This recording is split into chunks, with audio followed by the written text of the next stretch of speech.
Ça va les gars? Bonjour. Tu vas bien? Ça va bien?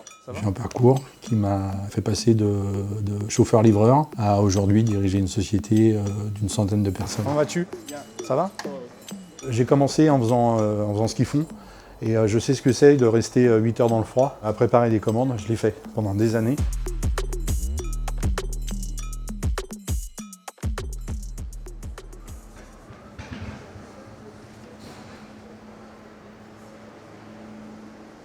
Je m'appelle Jean-Charles, je suis fondateur de la C10 Alimentaire. Donc c'est une société qui a pour vocation de récupérer des produits qui sont un petit peu moins bien datés que ce qu'ils devraient être, pour les remettre dans le circuit et pouvoir les proposer à des prix inférieurs à ceux qu'ils sont habituellement.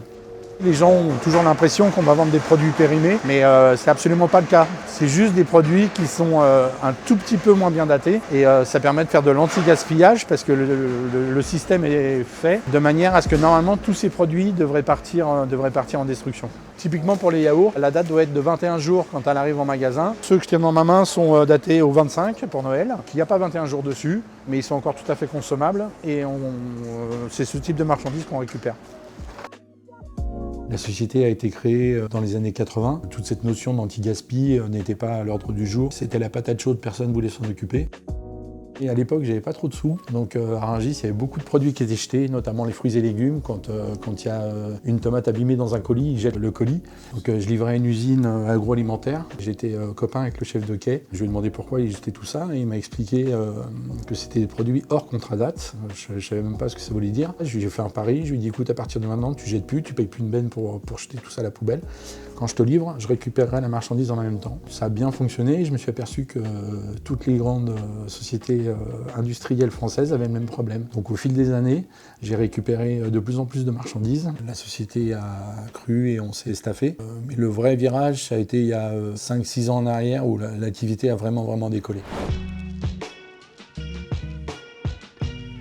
Donc en fait l'entrepôt que nous avons à Rissorangis est composé de 3 cellules comme celle-ci. Nous sommes ici une centaine d'employés, environ 50% à la préparation et 50% dans les bureaux. Je suis sûr d'avoir été le premier dans ce secteur d'activité.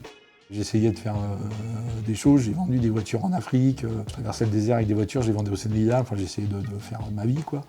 Et ça a été une belle opportunité, c'était un coup de chance. Désolé Brahim, hein. Ça va?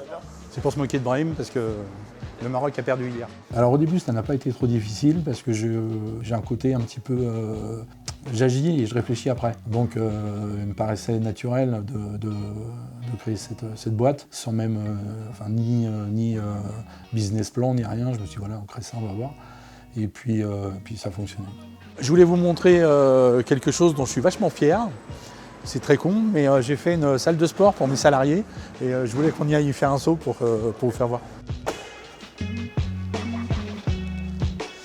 Et on s'y retrouve pour la plupart le midi, entre le midi et 2. Au-delà de l'aspect social, ça a aussi un aspect économique, parce qu'il y a des gens ici qui n'ont pas forcément un gros salaire, et de pouvoir économiser un abonnement à une salle de sport, ça a du sens. J'ai commencé en faisant ce qu'ils font, et je sais ce que c'est de rester 8 heures dans le froid, à préparer des commandes, je l'ai fait pendant des années, et j'essaye de trouver, par ce genre de biais, un moyen de récompenser et de fidéliser les équipes.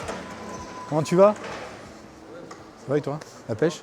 C'est vraiment une entreprise à échelle humaine. Moi, j'ai toujours dit, quand on a en fait des patrons qui ont fait que du bureau et que de l'école et qui savent pas ce que c'est le terrain, il y a une sorte de déconnexion. Sauf que là, c'est pas le cas. En fait, on a ce patron qui a fait aussi du terrain, donc il connaît ce que c'est les difficultés du terrain. Il y a une vraie compréhension, une vraie coordination des efforts.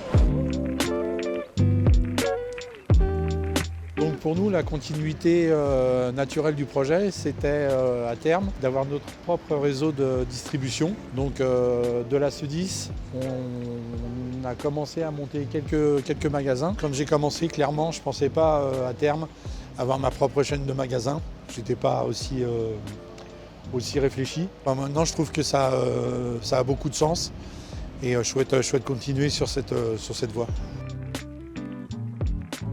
Je suis fier que ce que j'ai fait depuis le début, ça finisse par prendre un sens au bout de toutes ces années. Enfin, j'ai l'impression que les choses sont maintenant posées comme elles auraient dû l'être au départ. Qu'on puisse aider des gens. On a des mails tous les jours de gens qui nous remercient parce qu'ils n'auraient pas pu manger du saumon de telle marque ou du foie gras de telle marque à Noël parce qu'ils n'ont plus de sous. Et ça prend un sens, ça prend un sens.